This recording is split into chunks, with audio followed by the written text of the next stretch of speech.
Look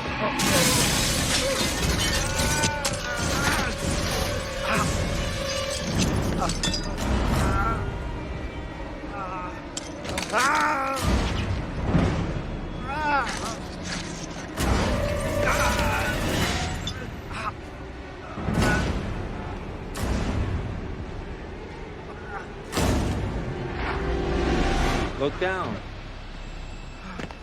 Now look in your heart and tell me you don't want to die. All you gotta do is take my hand, and I'll give you back everything that he took away. Come on. Okay. Okay. Okay. Okay.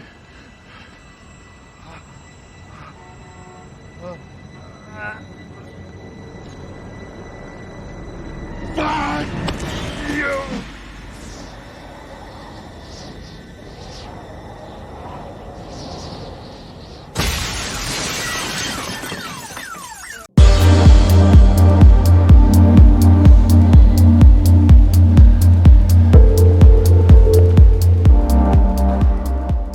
Hello everyone, this is Pico Entertainment and we are back again, and here now we have another video for you, and we're going to take a look back at the supernatural horror thriller End of Days. Released on November the 24th, 1999, it stars Arnold Schwarzenegger, Gabriel Byrne, Kevin Pollak, Robin Tunney, and it was directed by Peter Hymas. Now the story of End of Days is that we begin in 1979, where a newborn baby named Chritsine has to be saved from religious Satanists who believe her to be the mother of Satan's child.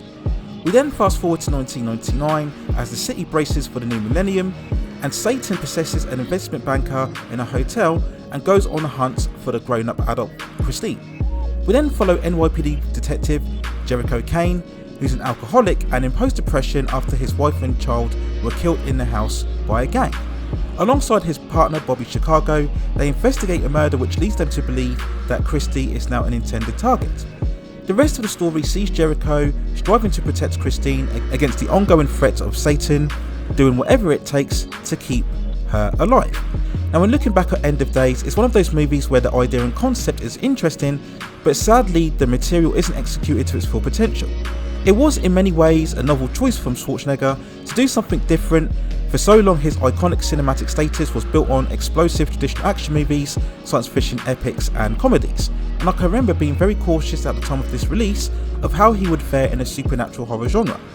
But as a plot and a narrative, End of Days is a bit all over the place. It tries to mix in the action adventure with the horror, and it just doesn't fit together.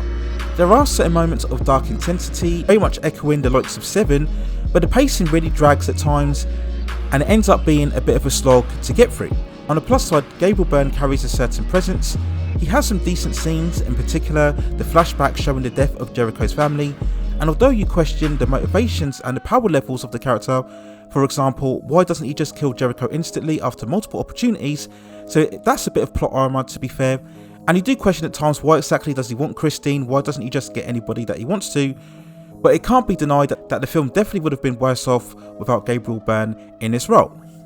Now one of the biggest issues with the movie is Schwarzenegger himself. Now this role here has got to be one of his most muted and nondescript performances.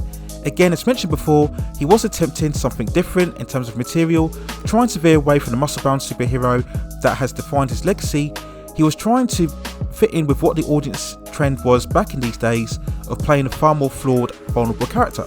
So whilst you do admire the attempt, as an actor, he just doesn't have enough range or depth to convincingly play a character with alcoholic or suicidal tendencies. And this role, he's not quite as watchable as what he normally is within his best movies. And it's a role that really takes away all of his presence and personality, which are really two of his greatest attributes. And as this is the lead character, it just makes the whole movie a real slog to get through, very much unfortunately like his performance itself. So when we go on to the movie's overall release, and it did have some success, grossing over $212 million on a huge budget back then of $100 million, and it was really saved by the grosses internationally, even though the studio had greater expectations. And again, this was at the time when Schwarzenegger was receiving a huge payday of $25 million, very much inflating the budget, and this really represented the final stages of his movie star status, as subsequent releases after this film, such as The Sixth Day and Collateral Damage, would continue to underperform at the box office. So whilst it has a certain atmosphere and dark and brooding style, again it's just a bit hectic and a bit incoherent all over the place. Really, a lot of this could be blamed at the director also, and not really to manage to tell a really compelling story despite the potential concept and ideas. And overall, End of Days just ends up being a lackluster effort despite a different turn in direction in terms of choice of Schwarzenegger. It just ends up being yet again a forgettable entry in the later stages of his highly prolific career. So those are my overall thoughts and feelings and quick review on End of Days. Let me know what you think in the comments below. Where do you think it ranks amongst the library of Schwarzenegger? Do you have it right up there, or do you think it's somewhat of a wasted effort in his later stages of his career? Let me know what you think in the comments. And if you'd like to see me review any other of Arnold Schwarzenegger's movies, or if you have any other suggestions regarding any other movies, television series, or any other issues within pop entertainment and culture that you'd like to see me talk about, then also let me know within the comments, and I will see if I can provide further commentary for you on that subject matter within the future. Now please also hit and like the subscription and notification buttons so I can provide you with more high quality content like this in the future. But that's it for now. Take care of yourselves, and I will see you very, very soon.